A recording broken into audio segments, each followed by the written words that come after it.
सरकार, सियासत और अदालत के बीच उलझे इन शिक्षा मित्रों का कहना है कि हर चौखट पर निराशा मिलने के बाद कहना है कि सरकार सभी शिक्षा मित्रों को पैरा टीचर के पद पर नियुक्त करे और जब तक उनकी नियुक्ति नहीं हो जाती तब तक उनको समान कार्य, समान वेतन मिलना चाहिए। इनका कहना है कि जब वो 10,000 के मानदेय पर काम करते हैं तो उन्हें पढ़ाने के योग्य मान लिया जाता है और जब मानदेय को बढ़ाने की बात करते हैं तो अयोग्य ठहरा दिया जाता है। शिक्षा मित्रों को लेकर सियासत भी गर्म होती जा रही है।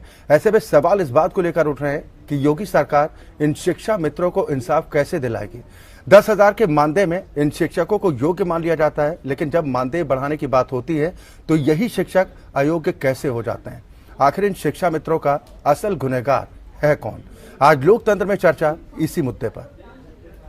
दरअसल सुप्रीम कोर्ट में मायूसी मिलने के बाद अब यूपी में शिक्षा मित्र एक बार फिर आंदोलन की राह पर चल पड़े हैं। पैरा टीचर के पद पर नियुक्ति की मांग को लेकर ये शिक्षा मित्र लखनऊ में अपना डेरा जमाए हैं। काफी दिनों से हड़ताल कर रहे ये शिक्षा मित्र अब आर पार की लड़ाई के मूड में हैं। सवाल यह है कि इन लोगों को इंसाफ कैसे मिलेगा। अनशन पर बैठे हुए हैं तो ये कहते हैं मैं सबका साथ सबका विकास, मैं नौजवानों को आगे बढ़ाऊंगा। तो श्रीमान जी जब आगे बढ़ाने का काम कर रहे हैं तो हमको 40,000 से एकदम मिनिमम पहुंचा दिए 10,000। व्हाट इज आपका क्या एम है, क्या उद्देश्य है, मैं इस बात को समझ नहीं पा रहा हूँ। इससे ज्यादा लोग भयभीत होकर मर रहे हैं कि हम लोग प्रशिक्षित हैं तो प्रशिक्षित का वेतनमान मिलना चाहिए। लेकिन कल जो उन्होंने एक बात उठाई थी उसमें उन्होंने ये बोला कि अगर आप प्रशिक्षित हैं तो जो लॉ है उसके अकॉर्डिंग समान कार्य, समान वेतन और समान अर्हता होनी चाहिए। तो समान अर्हता में अगर कमी कहीं पर लगती है तो वो ये है केवल टेट एक बार नहीं 3-3, 4-4 बार क्वालिफाई है, उसके बावजूद भी हम लोग घुट के मरने को मजबूर हैं। क्यों?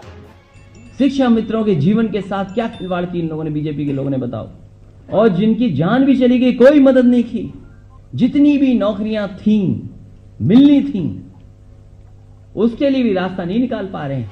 यूपी के शिक्षा मित्रों के समायोजन का मुद्दा सरकार के गले की फांस बन गया है। अदालती और सियासी भंवरजाल में फंसे शिक्षा मित्र बेहाल हैं। इनके मसले का माकूल हल कैसे निकले, ये बन गया है यक्ष प्रश्न, जिसके जवाब का इंतजार हर खासो आम को। जरूर है कि पूरी जो समस्या है, इसकी जो सृष्टा है वो समाजवादी पार्टी और बसपा सरकारें रही, जो यूथ को वोट माना, वोट मान के इनकी भावनाओं से खेला, कानून की को दबा करके और ये सारी समस्या को सृजित किया।